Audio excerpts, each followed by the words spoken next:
आपने कोई भी कर्म किया हो, उसका फल आपको जरूर भोगना पड़ेगा। अगर आपने अपने जीवन में अच्छे कर्म किए हैं तो जाने अनजाने किसी मुश्किल वक्त में आपको वो आपके अच्छे कर्म मुश्किल वक्त से बचा लेंगे।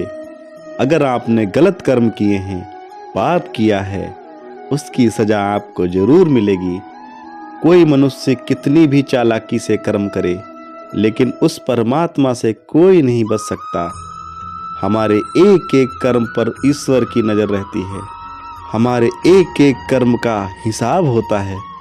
ध्यान से सुनना। एक गांव में दो मित्र रहते थे।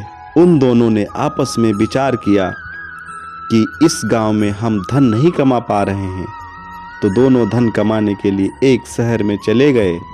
उनको धन कमाते हुए कई वर्ष बीत चुके थे। उन्होंने सोचा कि अब हमने पर्याप्त मात्रा में धन कमा लिया है। उन्होंने सोचा अब अपने घर वापस चलते हैं।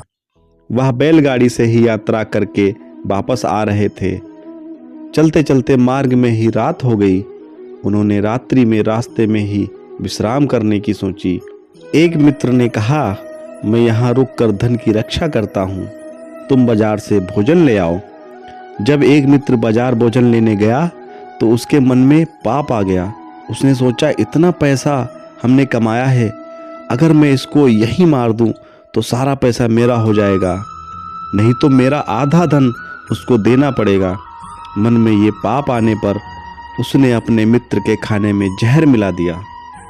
और जब वह खाना लेकर मित्र के पास गया और जहर वाला खाना खाने को दिया, जिसे खाकर उसकी मृत्यु हो गई, और वो व्यक्ति सारा धन लेकर अपने घर वापस आ गया।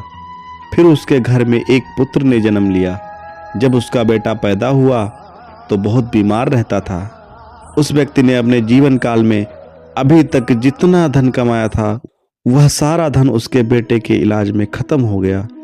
जैसे जैसे बेटा बड़ा होता गया, उसका धन नष्ट होता गया। जब उसका बेटा थोड़ा बड़ा हो गया तो उसके पिता ने पूछा कि बेटा तू इतना बीमार क्यों रहता है, तू ठीक क्यों नहीं होता?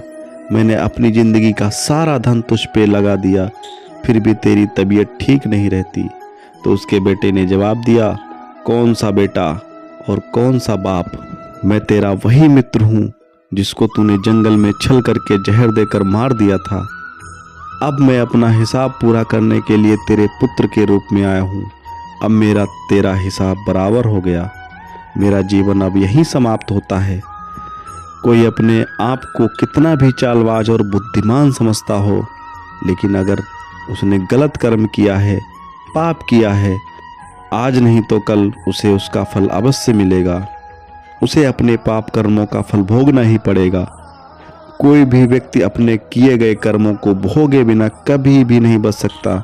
इसलिए कहते हैं, हमें अपने जीवन में सदैव अच्छे कर्म करते रहने चाहिए, क्योंकि अच्छे कर्मों का फल अच्छा होता है और बुरे कर्मों का बुरा।